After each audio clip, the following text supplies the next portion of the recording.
The village of Oduke was filled with a sober silence as the villagers gathered to mourn their fallen warriors.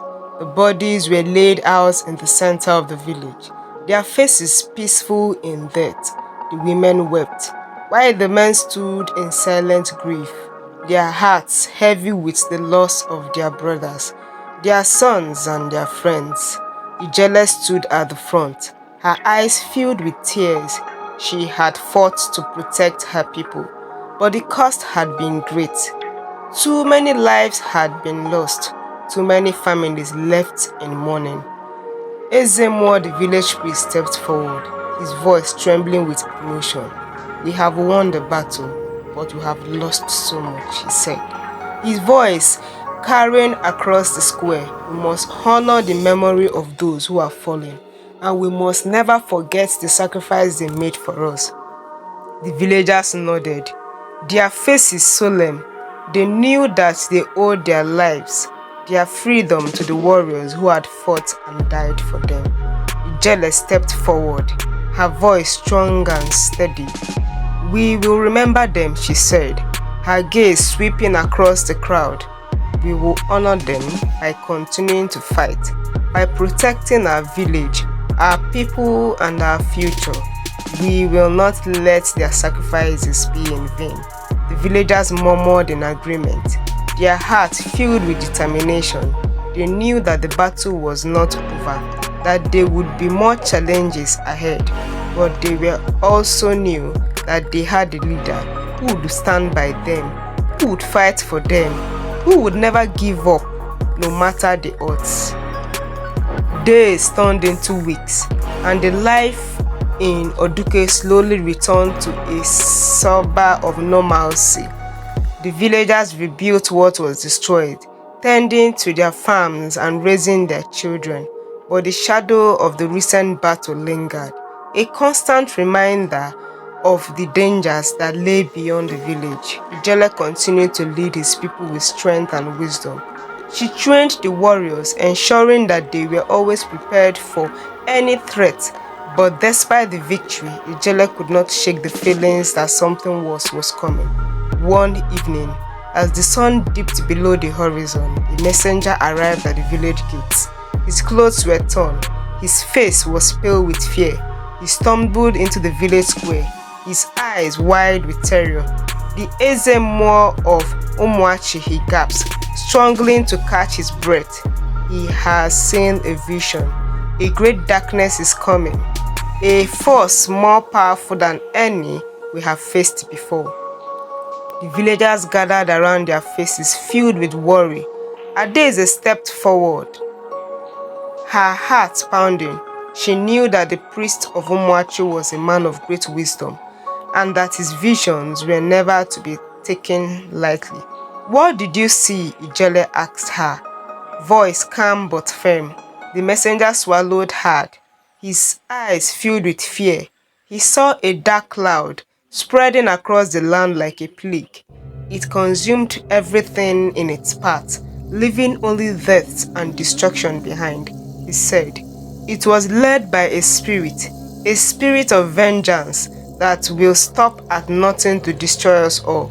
A hush fell over the crowd. The villagers exchanged nervous glances, their hearts heavy with fear. Ijele's mind raced. A spirit of vengeance? This was no ordinary enemy. If the vision was true, they were facing something far more dangerous than any warrior. Ijele returned to the villagers, her expression resolute. "We will not be afraid," she said, her voice steady. "We have faced great danger before, and we have overcome it. We will do so again. We must prepare for whatever is coming, and we must be ready to fight." The villagers nodded, though the fear in their eyes remained. They trusted Ijele, but the thought of facing a supernatural force was terrifying.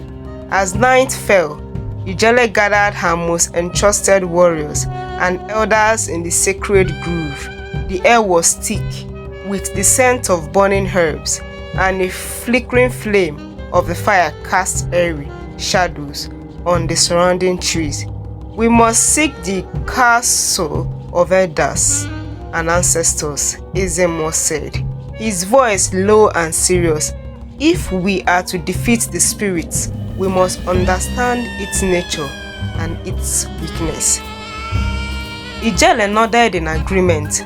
The elders began to chant, their voices rising and falling in a rhythmic pattern that seemed to resonate with the very earth itself.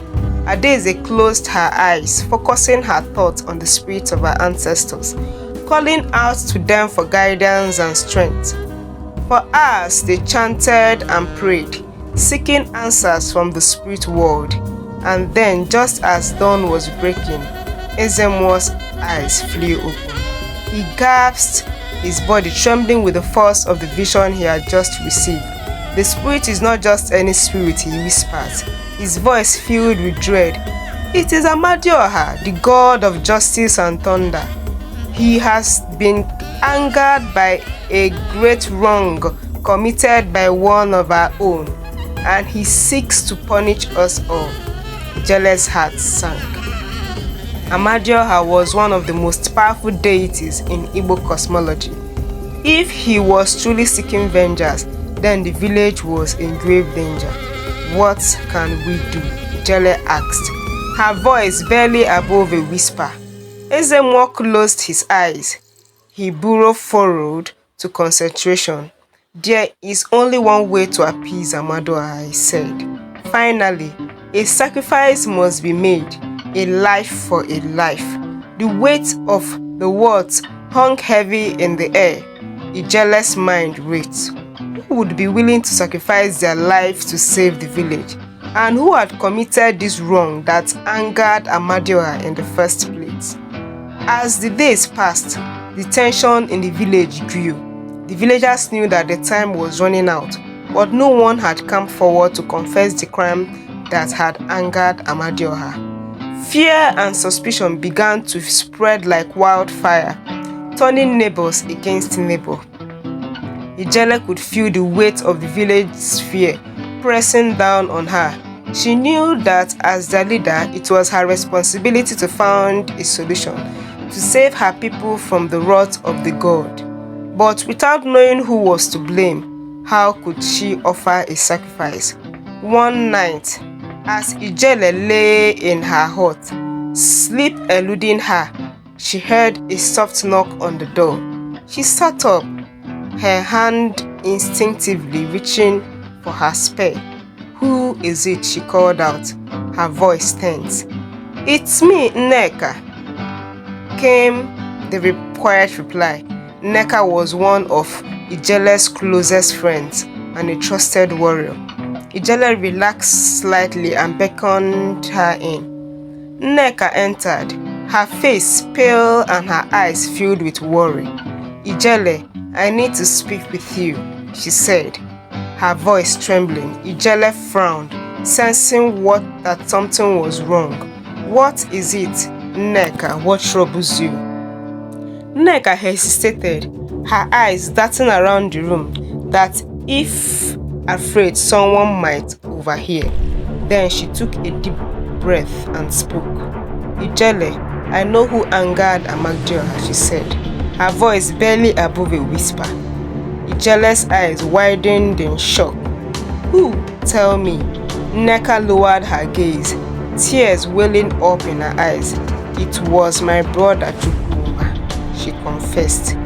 He stole from the shrine of Amadioha. He was desperate. Ijele, his wife was sick and he needed money to treat her. He thought that no one would notice, but now Amadioha is angry. Adaeze felt a wave of anger and sadness wash over her. Chukwuma had been one of her strongest warriors, a man she had trusted with her life, but she had committed a great sin. No one that would cost the entire village their lives. Does anyone else know? Adaeze asked, her voice tight with emotion. Nneka shook her head. No, only me. I found out that it was too late. I wanted to come forward, but I was afraid. Afraid of what would happen to him. Ijele's mind raced. Chukwuma had to be held accountable for his actions, but she couldn't bring herself to simply offer him as a sacrifice. He was a human being, someone she had fought alongside, someone who cared about her. But the village was at stake. If they didn't act soon, Amadioha's rock would destroy them all. We must do what is necessary, Adaeze said, her voice firm. Chukwudi must come forward and face the consequences of his action. It is the only way to save the village. Nneka nodded, tears streaming down her face. I will bring him to you, she said, her voice choked with emotion. The next morning, as the sun rose over the village, Chukwuma stood before the people of Oduke, his head bowed in shame. The villagers murmured in shock and disbelief as Nneka revealed the truth of what had happened. Ezemo stepped forward, his expression stern but sorrowful. Chukwuma, you have committed a grave sin. You have angered the god Amadioha. And now, to save the village, a sacrifice must be made. Chukwuma nodded, tears in his eyes. I am ready to accept my punishment, he said, his voice trembling. But I beg you, let it be me. Let me be the one to make the sacrifice. Ijele's heart ached as she looked at Chukwuma. He had made a terrible mistake, but he was willing to give his life to save his people. She could see the fear in his eyes, but also the determination. No, Chukwuma, Ijele said, stepping forward. You are a brave warrior, and your life is worth more than this. I will find another way. But Chukwuma shook his head. No, Adaeze, this is my fault. I must take responsibility for my actions. If my life can't save the village, then I'm willing to give it. The villagers watched in silence, their hearts heavy with sorrow. They knew that there was no other way, that the only way to appease Amadioha was to offer a life in exchange for what that had been taken. With a heavy heart, Ijele nodded. Very well, she said, her voice filled with emotions. You have shown great courage, Chukwuma. Your sacrifice will not be in vain. The villagers gathered at the shrine of Amadioha, their faces filled with grief and sorrow. Chukwuma knelt before the shrine, his head bowed in prayer. The air was thick with tension, and the only sound was the rustling of the leaves in the wind. Ezemo began to chant, calling upon the god to accept the sacrifice and spare the village. Ijele watched, her heart heavy with the weight of the decision she has made. As the shouting grew louder and more intense, a sudden gust of wind swept through the shrine, sending chills down everyone's spine. The villagers held their breath, their eyes fixed on Chukwuma as he knelt before the altar. The air crackled with energy and a low rumble of thunder echoed in the distance. Ezemo's voice grew louder, his chant reaching a fewer pitch. The sky began to darken, a bolt of lightning flashed across the horizon. It was clear that Amadioha was listening. Chukwuma closed his eyes, his lips moving in silent prayer. He was ready to face whatever came next, ready to give his life to save his people. But just as Ezemo raised his hands to complete the ritual, a voice rang out, strong and clear, cutting through the tension like a knife. Stop! Ijele stepped forward, her eyes blazing with determination. The villagers gasped in shock. Unsure of what was happening, Ezemo paused, his hands frozen in mid-air. As he turned to look at Ijele, Ijele, what are you doing? Ezemo asked, his voice filled with confusion and concern. I cannot let this happen, Adaeze said, her voice steady. Chukwuma may have committed a sin, but his life is not ours to take.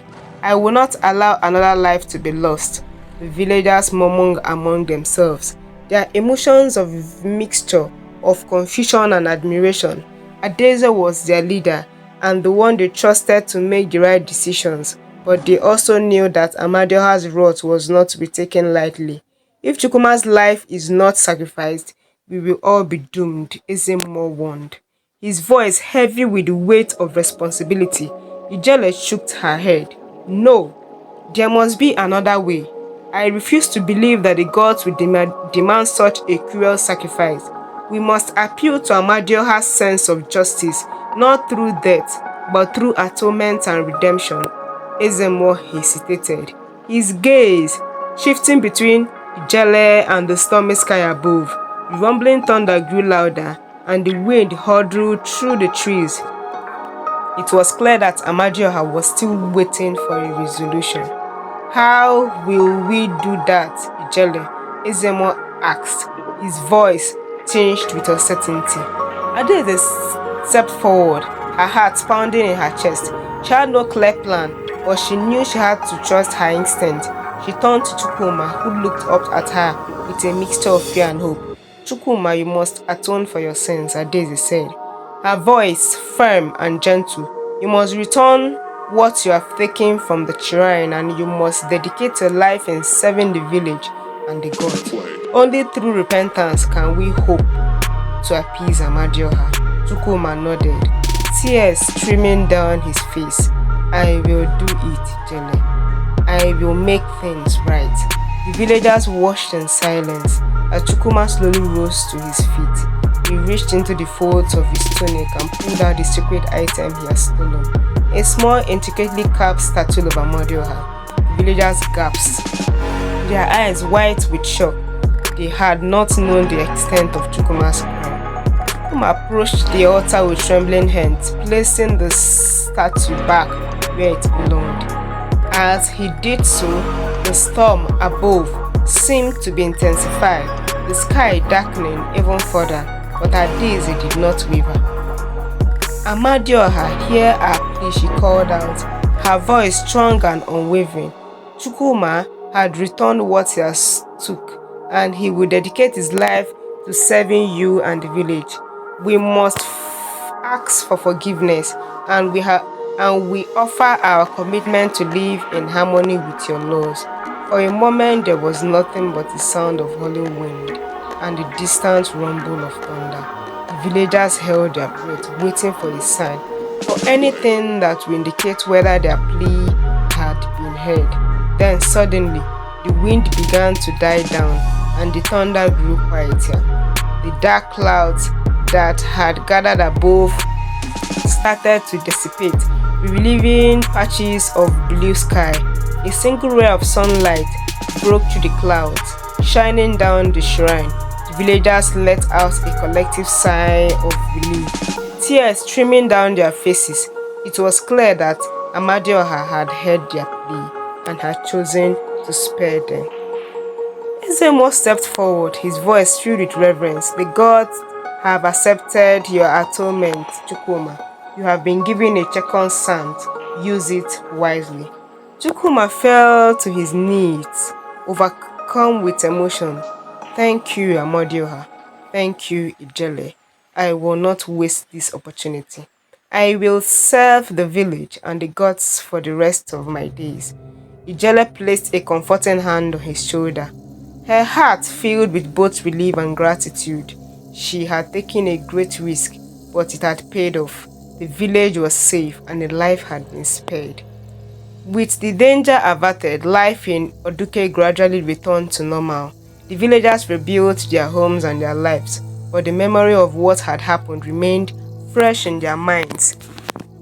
Chukwuma, through his words, became devoted servant of the village, working tirelessly to make amends for the past actions. The village honored him for his sacrifice and is committed to atonement. He became a symbol of redemption and a reminder that even the gravest mistake could be forgiven if one was willing to make amends. Ijele continued to lead her people with the same strength and wisdom that had guided her through the challenges of past. She knew that there would always be danger and challenges ahead, but she also knew that the village was stronger together, united in purpose and spirit. The bond between Ijele and her people grew even stronger in the wake of the ordeal. They had seen her courage and her compassion, and they trusted her completely. Under her leadership, Oduke thrived, becoming a place of peace, prosperity, and unity. But Ijele never forgot the lessons she learned. She knew the true leadership was not about power or control, but about service, compassion, and the willingness to make difficult choices for a greater good. And so, the village of Oduke flourished under the rule of the woman king, a leader who had proven that the strength was not just about might, but about heart. The jealous legacy would live on for generations, a story of courage, sacrifice, and the enduring power of hope. Many years passed, and the great kingdom of Oduke flourished in victory.